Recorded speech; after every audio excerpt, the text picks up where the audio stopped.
अस्सलाम वालेकुम। Just jokes YouTube channel में एक बार फिर से खुश आमदीद कहते हैं।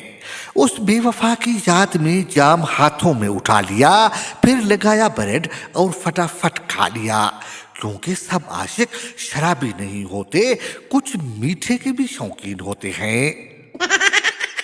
बाबा जी कहते हैं कि पहले मोहब्बत अंधी होती थी, लेकिन अब उसने अपना इलाज करवा लिया और अब मोहब्बत शक्ल भी देखती है और बैंक बैलेंस भी। बड़ी मुश्किल से वो हमारे घर के दरवाजे तक ही पहुंची थी कि अम्मी बोल पड़ी, जा बेटा जा, बाजी को अंदर ले आ। अगर पहली बीवी शक करे तो उसके शक को हकीकत में बदल दो और दूसरी शादी कर लो। फिर दूसरी से पूछो, तैनू भी शक के।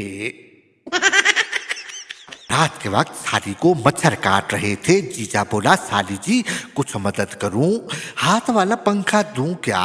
साली बोली, तुम मेरे पास मत आना, मच्छर ने काटा तो सुबह तक ठीक हो जाएगा, अगर तुमने काटा तो 9 महीने तक असर रहेगा।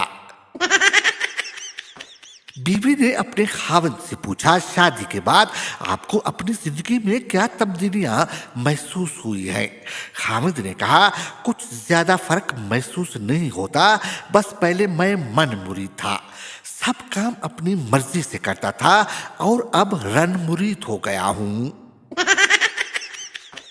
पप्पू के खेत के टमाटर बहुत लाल थे तो पप्पू की पड़ोसन ने उसकी वजह पूछी तो पप्पू बोला, मैं हर रोज उन्हें बिना कपड़ों के पानी डालता हूँ और ये शर्म के मारे लाड हो जाते हैं। पड़ोसन ने भी अगले दिन अपने खेत में यही ट्राई किया। टमाटर तो लाल नहीं हुए लेकिन बैंगन लंबे हो गए।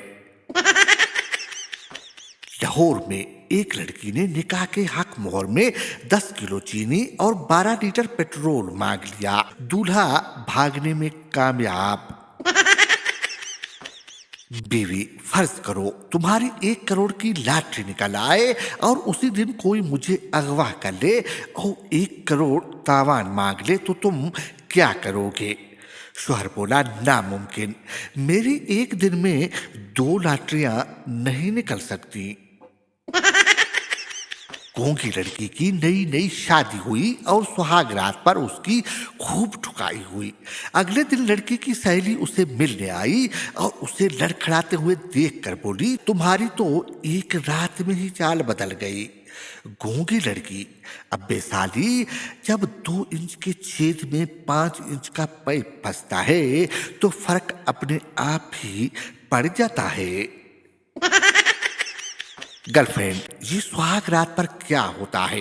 पप्पू, बस ये समझ लो कि 3 नंबर की जूती में 7 नंबर का पाँव डालना होता है। गर्लफ्रेंड बोली, फिर क्या होता है? पप्पू बोला, उसके बाद जूती 7 नंबर की हो जाती है और पाँव 3 नंबर का हो जाता है। मियाँ बीवी का रोमांस का मूड था तो अपने बच्चे को खिड़की में बिठा दिया और कहा, मोहल्ले में जो हो रहा है हमें बताते रहना। बच्चा बोला, चौधरी साहब गाड़ी में कहीं जा रहे हैं, बशीर चाचू घास काट रहे हैं, हकीम साहब और उसकी बीवी बेड पर साथ लेटे हुए हैं। बाप ने कहा, कमीने, ये तुझे कैसे पता चला कि हकीम साहब क्या कर रहे हैं? बच्चा बोला, क्योंकि उनका बच्चा भी मेरी तरह खिड़की में बैठा है। टीचर, जिस बच्चे ने थोड़ा सबक याद किया वो मेरे हाथ पर किस करेगा और जिस बच्चे ने पूरा सबक याद किया वो मेरे गाल पर किस करेगा? पप्पू बोला, मिस, आप मुझे ब्रेक में अकेले में मिलिए, मुझे पूरी किताब याद है। बाबा जी, मुझे महबूब को कदमों में लाने का कोई नुस्खा अनायत फरमा दें। बाबा जी बोले, बेटा, महबूब के घर का ऊपर वाला फ्लोर किराए पर ले लो, महबूब समेत उसका पूरा टब्बर कदमों के नीचे आ जाएगा। पप्पू की गर्लफ्रेंड उसे छोड़कर चली गई। वो उदास बैठा था। टप्पू ने कहा, यार उदास मत हो, अगर वो तुम्हें छोड़कर चली गई तो उसका मतलब कोई और लड़की दुआ में तुझे खुदा से मांग रही है। पप्पू ने पूछा, क्या ये सच है यार, ऐसा वाकई होता है? टप्पू ने कहा, नहीं यार, ऐसा सोचने से बेइज्जती कम महसूस होती है। एक सरदार की बीवी सरदार से बोली, मैं अपनी जिंदगी शान शौकत के साथ जीना चाहती हूँ। सरदार ने बीवी को मारकर बुरा हाल कर दिया और बोला, तुम बीवी मेरी हो और जिंदगी शान शौकत के साथ गुजारना चाहती हो। मुझे तो पहले ही उन दोनों पर शक था। लड़का, मैं तुमसे बहुत प्यार करता हूँ, क्या तुम मेरी गर्लफ्रेंड बनोगी? लड़की बोली, अपना नंबर दे दो, अगर जब कभी पहले वाले बॉयफ्रेंड से ब्रेकअप हो गया तो तुम्हें मिस कॉल जरूर दूंगी। काम थाम के बाद लड़की ने लड़के को कहा, काश मेरा भी औजार होता।